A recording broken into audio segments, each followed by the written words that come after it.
Thank you very much, Madam Chairperson, for allowing me to participate in this discussion on the demands for grants, which comes under the Ministry of Social Justice and Empowerment. I'm privileged to partake in this discussion, Madam, since I hail from the state of Tamil Nadu, a pioneer state, which has held the virtues of social justice and empowerment right from its Justice Party days. Madam, I would like to open up my discussion with a saying by a famous German playwright and poet, Bertolt Brecht, who has said, what kind of time are these?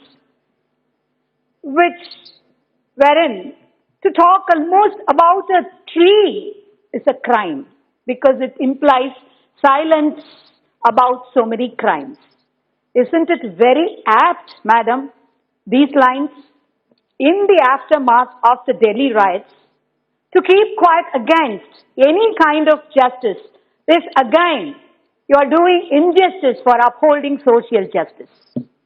Madam, they say the Battle of Waterloo, wherein Napoleon was defeated, was won by the Etonians, meaning the students graduated from the School of Eton in London.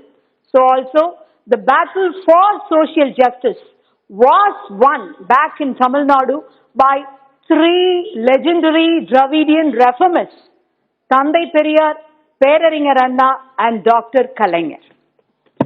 Madam, when I come to the definition of social justice, I'm reminded of these three legendary reformers who have upheld these virtues, and the baton has been now proudly being carried on by my party president, MKStalin, with more fervor and commitment to all the causes espoused by the champions for this avant-garde movement, champions like Ambedkar and Baburav Pule. When I look into the definition of social justice, I would like to quote what does the definition say. Social justice is a political and philosophical concept which holds that all people should have equal access to wealth, health, well-being, justice and opportunity. When we take stock the aftermath of the Delhi riots, I would like to ask through you, Madam, that whether all the people have had access for their protection of their life, whether they have had access to protect their wealth, whether there was justice meted out equally to all the citizens of Delhi, whether all of them had the equal opportunity to safeguard their life. Madam, the synonyms for social justice are fairness, equity and integrity. My first demand in this is whether there is fairness in the justice meted out to all the citizens of Delhi. Madam, I know pretty well that I need to talk about the demands here, but at the same time, to reflect upon the term social justice is very important in this juncture because I would like to quote, I quote, because social justice assigns the rights and duties in the institutions of a society which enable people to receive the basic benefits of cooperation. Social justice helps us work towards celebrating diversity in our communities and countries. Unquote. Do we really celebrate diversity in this country now?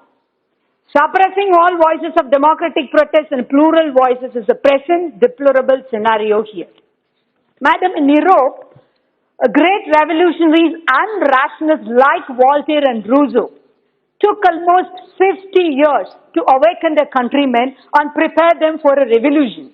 But our Thandai Periyar took just 20 years to achieve social justice in Tamil Nadu, where in other countries, all the reformers and rebels have taken centuries to achieve such aims. Madam, I would like to place it on record, the track record, what are all the achievements Tamil Nadu has done in the field of social justice and empowerment. The first constitutional amendment of Article 15, Class 4, that gives powers to government to provide reservation education was done due to the relentless fight in Tamil Nadu way back in 1950. Dr. Kalaignar continued to protect the constitutional rights of SC, ST, minorities, backward and most backward communities by following 50% reservations.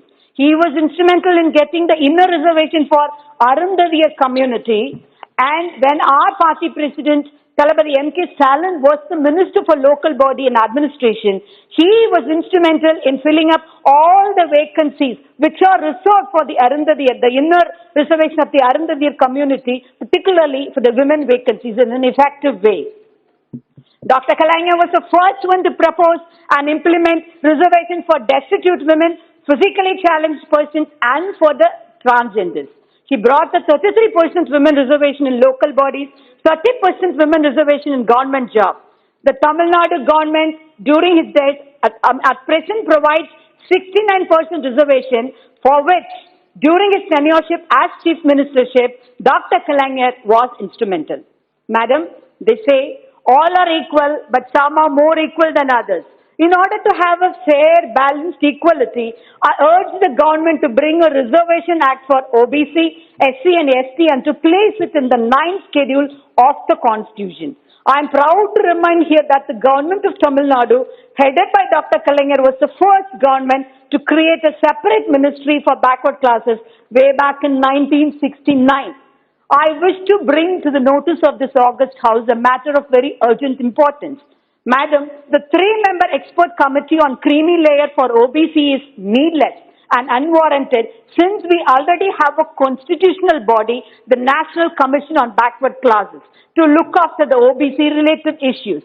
It is sad to note that in that committee, not a single member is from the OBC. To determine a creamy layer on the basis of salaried income only and to remove groups A and B is unjustifiable and could eliminate the deserving OBCs. That's why our dear Dr. Kalaignar called the creamy layer as the Kirumi layer. Kirumi in Tamil means virus in English. The government has totally ignored the report of the Parliamentary Standing Committee on Welfare of OBC dated 9/3/2019 submitted to the Honorable Madam, I'm the only speaker. I've got 15 more minutes. Only speaker. Therefore, I urge the ministry to reject the 3-member expert committee and advise the National Commission on Backward Classes to look into the equivalence posts in public sector undertaking PSUs and on creamy layer. Injustice anywhere is a threat to justice everywhere. I wish to record the grave injustice being done to the OBC students in the seat allotments of MBBS and postgraduate medical seats under All India quota. Though this issue relates to the Ministry of Health, I want to record this in the discussion in the social justice since it's a problem related to the implementation of social justice.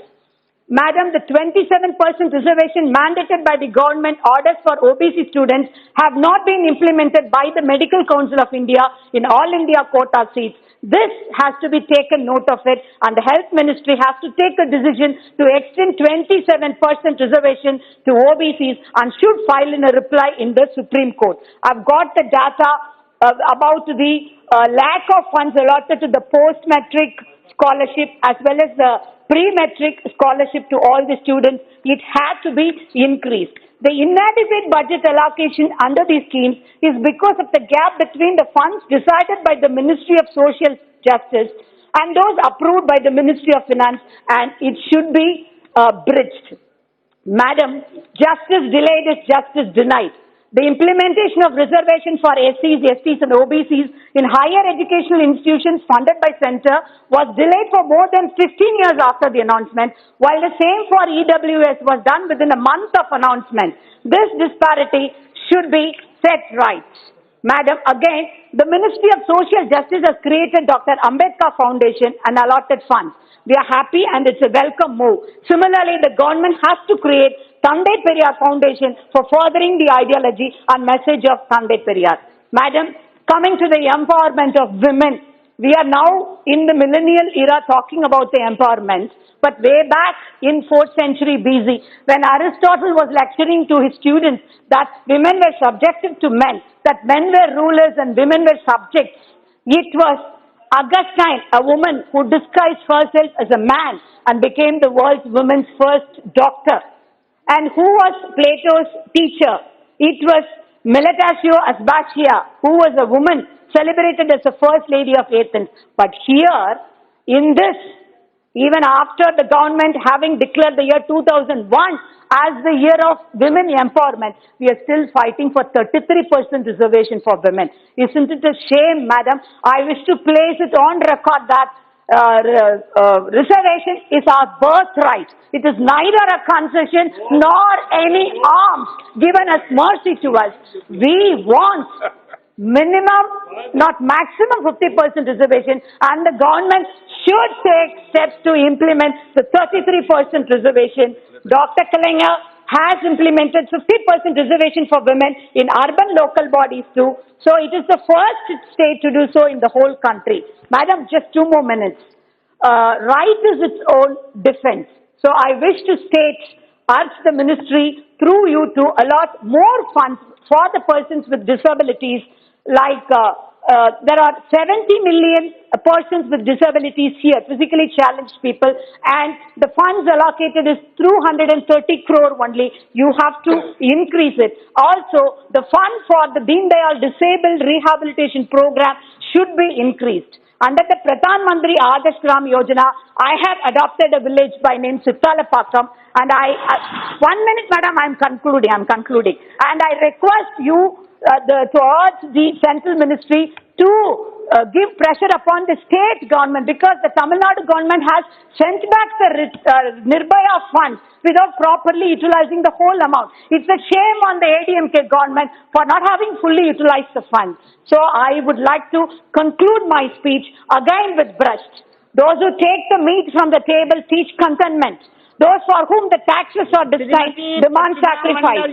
Those who eat their fill speak to the hungry of wonderful times to come. Those who lead the country into